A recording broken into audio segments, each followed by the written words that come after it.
Welcome back to another edition of Fantasy Alarm's ADP TV.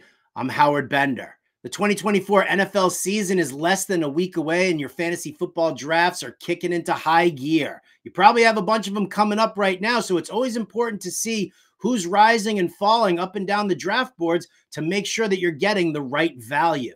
So let's start it off here with our ADP risers, and that begins with Washington Commanders wide receiver Terry McLaurin. McLaurin's coming off the board right now as wide receiver 31 with an ADP of 70, makes him a sixth rounder.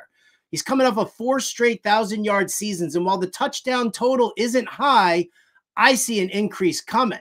The trade of Jahan Dotson means there's no clear-cut wide receiver 2. Dyami Brown, Noah Brown, they ain't cutting it. So give me all the Terry McLaurin you can give me.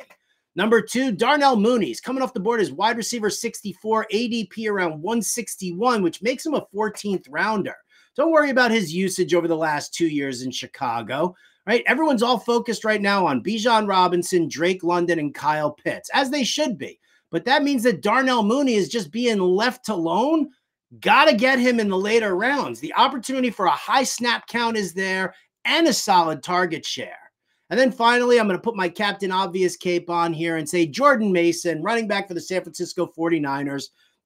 He's coming off the board at RB 63, ADP of 195, which is a 17th rounder. That's what the data says. But with news of Elijah Mitchell landing on the injured reserve, Mason gets an immediate bump because he is the primary backup to Christian McCaffrey, and everybody's worried that Christian McCaffrey's got a calf strain.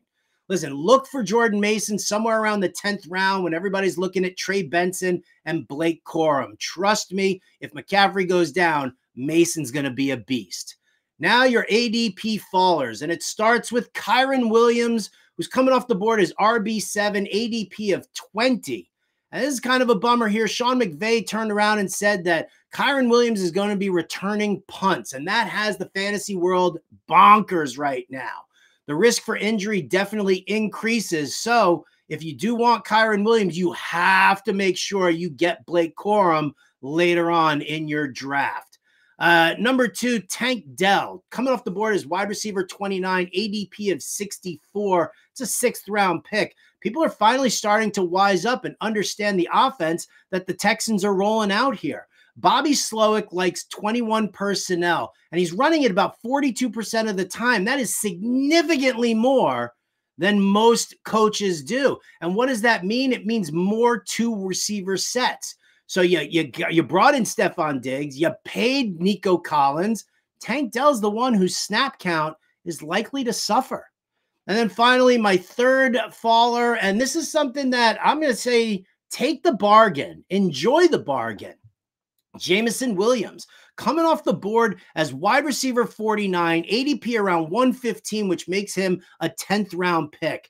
People were liking, for some inane reason, Donovan Peoples-Jones, and now people seem concerned after DPJ got released. They're concerned that Tim Patrick just signed with the practice squad.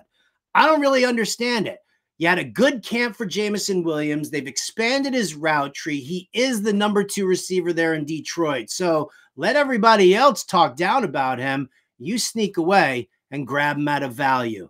Best of luck to everybody in your fantasy football drafts. If you need help, get yourself the Fantasy Alarm cheat sheet. It's got all of my rankings. It's got my draft grid, which just blueprints your entire draft. And you've got Andrew Cooper's dynamic tier rankings, the yin yang strategy. You can go over to fantasyalarm.com/NFL cheat and get your cheat sheet today.